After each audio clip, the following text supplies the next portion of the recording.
Voilà l'exemple parfait de comment pousser à la consommation. Transformers est une licence mercantile et a toujours su se vendre, grâce aux dessins animés, aux comics et même aux films. Mais comment se vendre quand le seul appui est la gamme de jouets elle-même?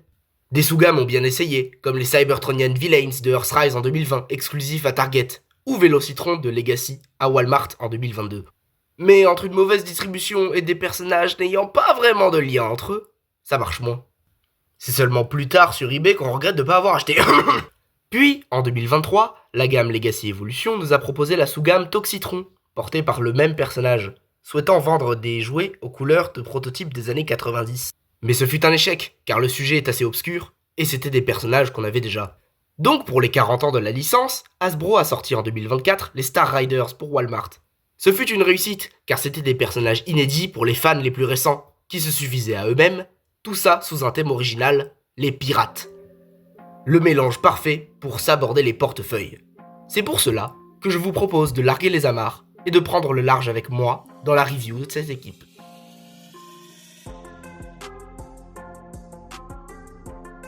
Je commencerai mon tour de l'équipage par la mouette Filch. Le personnage vient de la série Robots in Disguise de 2015, et il s'agit de la deuxième représentation du personnage en figurine, avec le petit bout de plastique présent sur l'image. Ce rapace est très beau dans ses teintes mauves et pourrait plaire à bon nombre. Elle reprend le mold de Razor Kingdom sorti en 2021, car les similitudes entre les deux sont assez remarquables. En même temps, ce sont des piafs. Mais son design collerait bien également pour une Nightbird Beast Wars, si on reprend littéralement le nom. C'est en robot que les similitudes se voient le plus. Elle pourrait s'apparenter à une Razor transmétal consumée par de l'énergium noir. L'une des deux teintes violettes ressemble à du jaunissement, mais n'en est pas. Ses ailes sont détachables, et il est possible de les fixer dans ses mains, comme sur ses bras. Assez similairement au transmétal Terrorzor.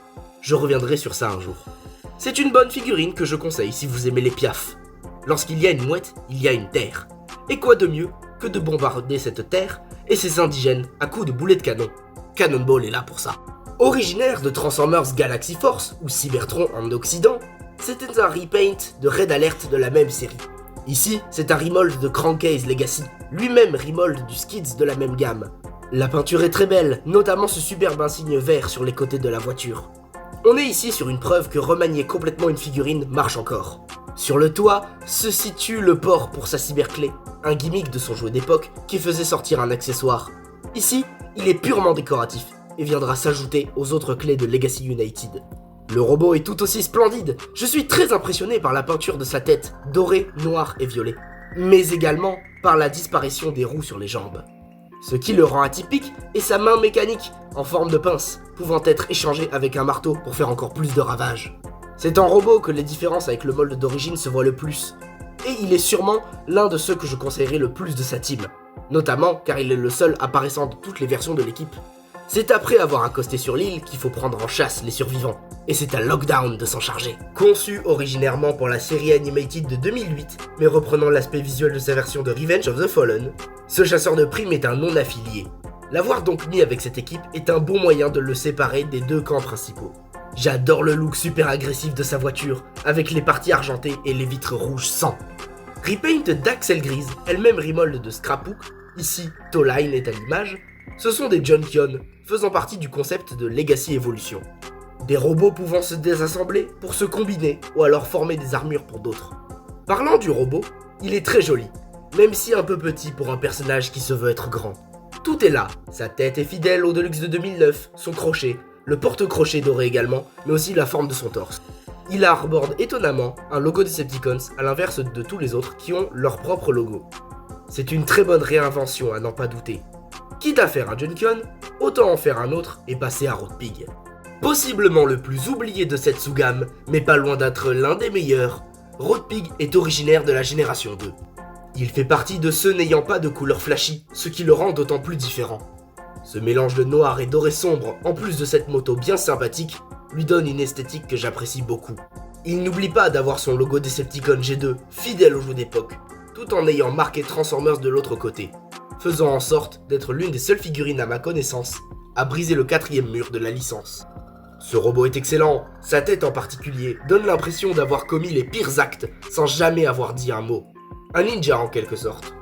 Originellement repaint de Laser Cycle G2, il sera cette fois-ci pour d'autres raisons repaint de Crash Bar, un autre Junkion de Evolution. Les accessoires sont variés, shuriken, cheminée et gros canon. Il est prêt, malgré sa petite taille, à accomplir des missions de la plus grande envergure. Parlant d'envergure, c'est sur celle de Ferak dont nous allons nous attarder. Ah, Ferak, possiblement celui que j'attendais le plus. Élégant dans ses couleurs, s'approchant d'un X-Wing de Star Wars, c'est un repaint avec quelques modifications de Cyclonus Kingdom. Son arme est censée se mettre ici en mode alternatif, ce qui n'est pas très beau qu'on soit honnête. Je suis particulièrement fan des extensions au niveau des ailes qui lui servent de pew-pewing. Il a pas à dire, ses couleurs lui vont à merveille. Son robot est d'autant plus classe. Son visage et son torse sont légèrement différents du second de Galvatron, lui donnant un côté encore plus cynique. Il était à l'origine un repaint du Deluxe de Cyclonus Universe, vendu dans un pack exclusif à la convention BotCon de 2014, avec notamment Cannonball. Il me permet d'avoir toutes les versions de la figurine. Je verrais bien ce dernier aller avec Nova Prime. Mais si la mort peut venir du ciel, elle peut aussi venir du sol et vous glacer le sang, ce qui est le cas de Calcitron. Vendu dans un pack avec Thundertron et Night Strike, tout en se considérant comme un leader class tout à fait normal, ce repaint de Magneus a été inventé pour cette sous-gamme et n'existait pas avant. C'est un Arborizer, concept repris des Rocklords des années 80, des cailloux se changeant en robots, sauf que là c'est une voiture caillou. Le voici à côté de Shard et Boulder Crash, deux autres molds de cet univers conçus pour United. Ses peintures glaciales et rafraîchissantes évoquent une possible composition en glace. Son robot est original, il évoque bien un aspect préhistorique et bestial de cet univers. Son arme s'approche d'une pioche, pouvant briser la glace pour toujours avancer dans le territoire hostile. Qui dit nouveau concept veut dire nouveau gimmick, et celui-là est vraiment génial. Ah non, c'est éclaté, il veut juste mourir. Night Strike vient également de Robots in Disguise de 2015. C'est un petit dragon représenté cette fois-ci en chauve-souris, repaint rafraîchissant de Scarer's Rise, un Power Master de Double Dealer. Il réutilise le très connu mode alternatif des Casseticons de 2019.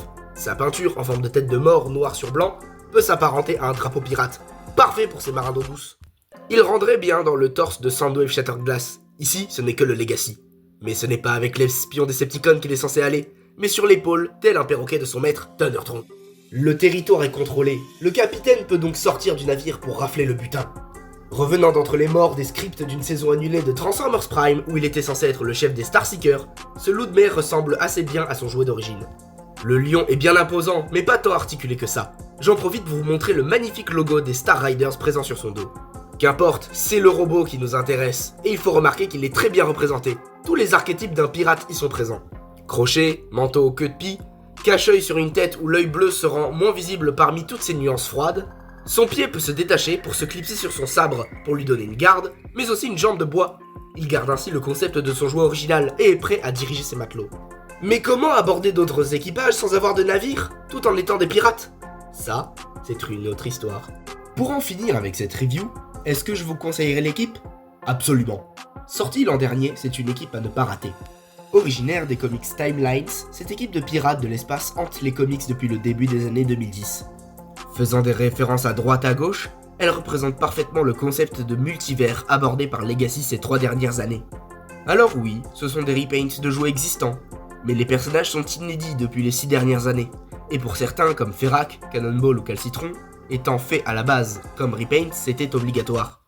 Lockdown semblait être fait pour porter la peau d'Axel grise, et Thundertron est un repaint de lui-même.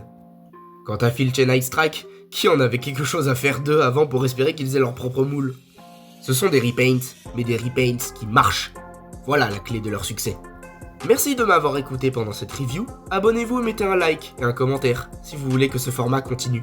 J'ai plein d'autres idées pour le futur. Merci encore et à la prochaine.